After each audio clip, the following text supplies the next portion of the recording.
George Michael knew he was going to die, says medic who treated the singer 3 weeks before his death. George Michael displayed classic signs of a man getting his affairs in order because he knew his days were numbered, a medic reveals today. And though the superstar realized his health was fading badly, he still managed to share a joke about him looking like bloated Elvis Presley in his final days. Simeon Niel-Asher reveals how he treated George at his North London home just 3 weeks before he was found dead. In an extraordinary interview, the physician and close pal said he believed the singer had accepted his mortality. World-renowned osteopath Simeon, who treated George for 30 years, said, "When I last saw him he was in good spirits. It was a beautiful last session. We had a really weird conversation, it was interesting and it was strange. Sometimes people know they are going to die and they get everything in order. I wonder if there was a bit of that going on, like he somehow knew. It was strange to think he might have known he was going to die or had some kind of inkling.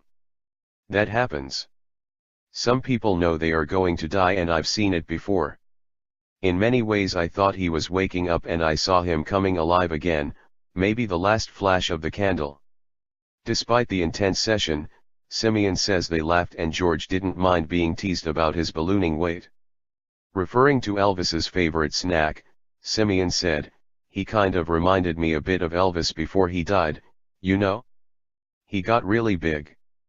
I said to George, 'Have you got any peanut butter and jelly sandwiches?' What can I say? He was big but he was beautiful. In the last few months I saw this rebirth, this kind of optimism come back, this sparkle in his eye." George, 53, planned a follow-up appointment with Simeon but died as the physician, now based in Israel, was preparing to fly back to London. Simeon added, "I was waiting for a call to see him again. So his death hit me hard, I only found out on the news. We became good friends and it was a tremendous therapeutic relationship.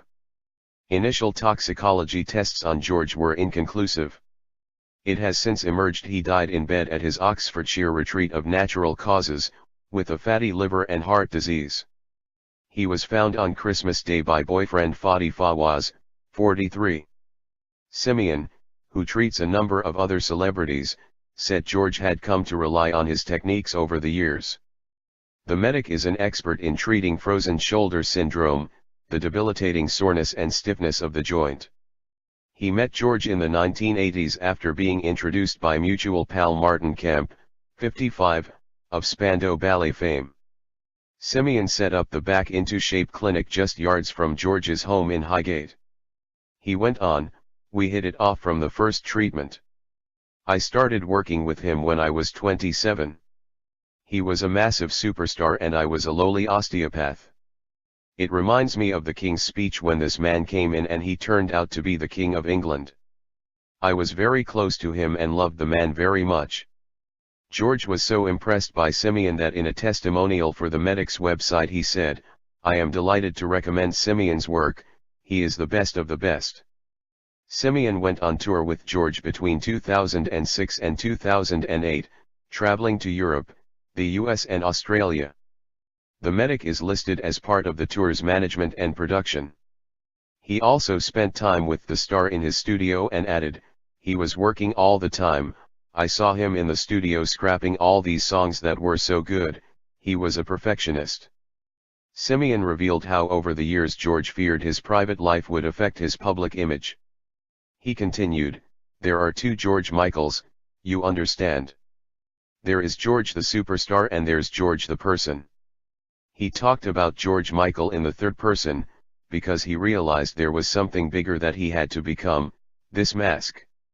He was quite frightening as George Michael because he was very demanding, not like a diva, he absolutely knew what he wanted, absolutely. And if it wasn't exactly as he wanted he got angry. That was really the only time you saw him angry. He was always worried about how George the man would influence George the superstar. Since his death, George's family friend Andrus Georgiou has repeatedly spoken about the state of his health and insisted hard drugs had been back in his life. But Simeon said of the claims, that was all wrong. he was struggling with addictions, but it seemed he had come through most of it. It's a very complex and sad story, and it needs to be told properly. Earlier this month, the love of George's life said the singer's body just gave up. American Kenny Goss, 58, told the Sunday Mirror, "I can't say for sure, but I think his body just gave up. All these years, it was just weak." A private family funeral is being organized by George's sister Melanie. The singer is set to be buried beside beloved mum Leslie at Highgate Cemetery. The star always made annual trips to the cemetery after he bought the plot for his mum when she died aged 60 from cancer in 1997. It is believed George's dad Kyriakos, 75, a Greek Cypriot.